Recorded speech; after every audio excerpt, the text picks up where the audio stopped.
Welcome back to Wall Again, where passion meets music, and I'm just after finishing watching the live stream of the Black Sabbath Back to the Beginning concert, and I've been watching this thing for the last 10 hours, and I am absolutely wrecked, ready to go to sleep.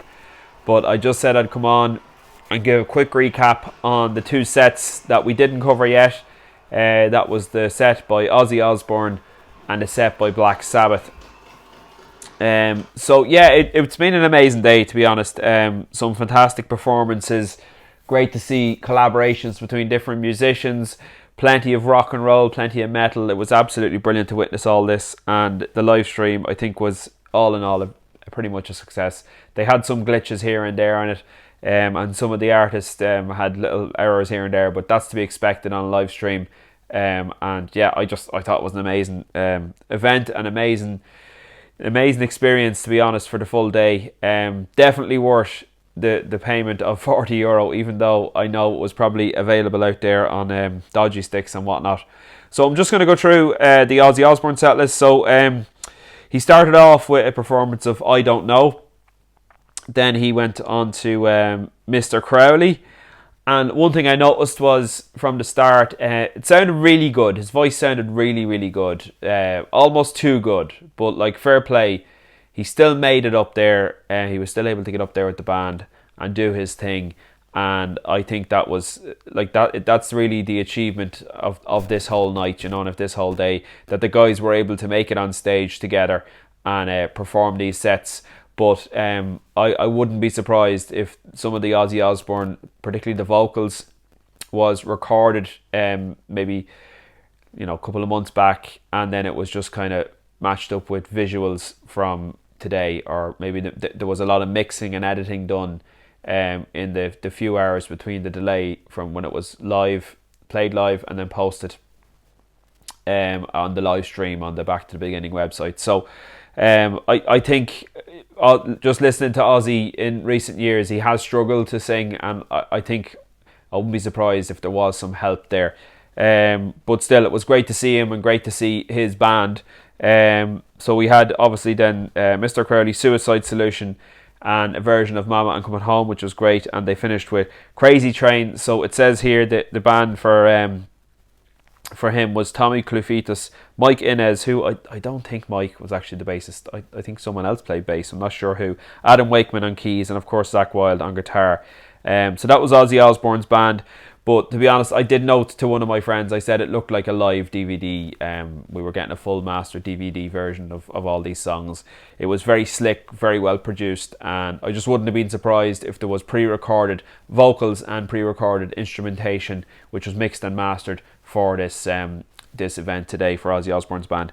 Now we go on to Black Sabbath, who were the headline act on the bill, and actually I thought Black Sabbath were a lot more raw.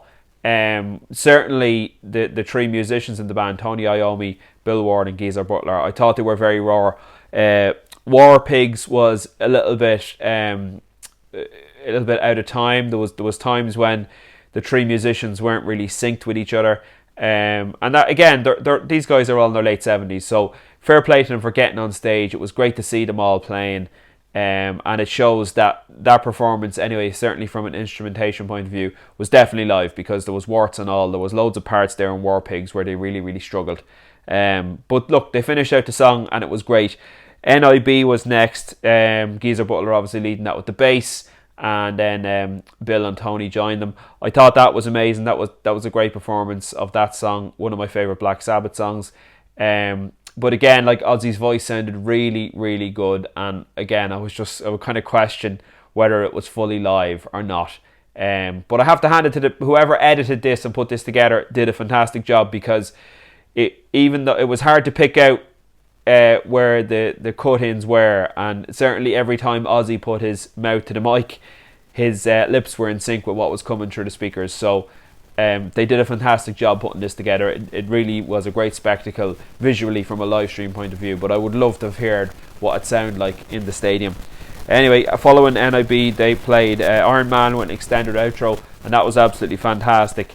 And then they finished off with Paranoid.